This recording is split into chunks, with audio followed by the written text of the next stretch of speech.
लोकसभा चुनाव में अभी भले ही 1.25 साल का वक्त बाकी है, लेकिन बिहार में राजनीतिक बिसात अभी से ही बिछाई जाने लगी है। बीजेपी 2024 के लिए ताना बाना बुनने में जुट गई है, तो महागठबंधन में वापसी के बाद नीतीश कुमार प्रदेश भर का दौरा कर सियासी माहौल की थाह ले रहे हैं। खरमास के खत्म होने और मकर संक्रांति के बाद सीएम नीतीश अपनी कैबिनेट का विस्तार कर सकते हैं। ऐसे में कांग्रेस ने मंत्रिमंडल में अपनी ताकत बढ़ाने के लिए नए डिमांड के साथ नीतीश पर दबाव बनाना शुरू कर दिया है। नमस्कार, मैं हूं ऋचा शर्मा और आप देख रहे हैं बिहार तक। बिहार कांग्रेस के अध्यक्ष बने अखिलेश प्रसाद सिंह नीतीश कुमार की अगुवाई वाली महागठबंधन सरकार में अपनी पार्टी का प्रतिनिधित्व बढ़ाने की लगातार डिमांड कर रहे हैं। प्रदेश की कमान संभालने के बाद अपनी पहली प्रेस कॉन्फ्रेंस में ही उन्होंने ये मांग कर दी कि अखिलेश प्रसाद ने कहा, विधानसभा में अपने विधायकों की संख्या के आधार पर कैबिनेट में कांग्रेस के 4 मंत्री पद मिलने चाहिए। इस संबंध में सीएम नीतीश कुमार से मैंने बात कर ली और उन्होंने आश्वासन भी दे दिया है। नीतीश कुमार ने अगस्त 2022 में बीजेपी से गठबंधन तोड़कर महागठबंधन में वापसी की थी। नीतीश सीएम और तेजस्वी यादव डिप्टी सीएम बने थे। 31 संसदीय मंत्रिमंडल का गठन किया गया था, जिसमें कांग्रेस कोटे से 2 मंत्री बनाए गए थे और इसमें एक आफाक आलम के कैबिनेट और दूसरे मुरारी प्रसाद गौतम राज्य मंत्री के रूप में शपथ भी ली थी।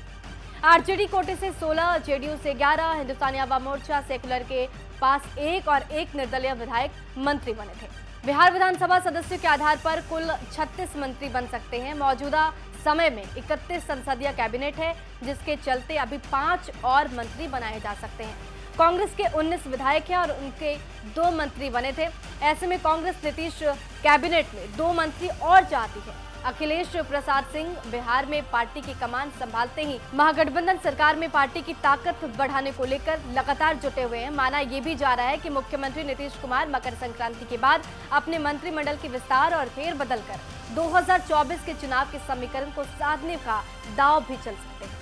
सूत्रों की माने तो कुछ नए चेहरों को कैबिनेट में जगह देने को लेकर कुछ मंत्रियों के विभागों में भी बड़ा फेरबदल यहां पर देखने को मिल सकता है। आरजेडी कोटे से 16 मंत्रियों में से 2 मंत्री इस्तीफा दे चुके हैं, वो पद भी खाली है। इस तरह से आरजेडी कोटे से रिक्त सीटों को भर सकती है और जेडीयू अपने कोटे से कुछ मंत्री बना सकती है। ऐसे में कांग्रेस भी अपनी डिमांड रखना शुरू कर दिया है।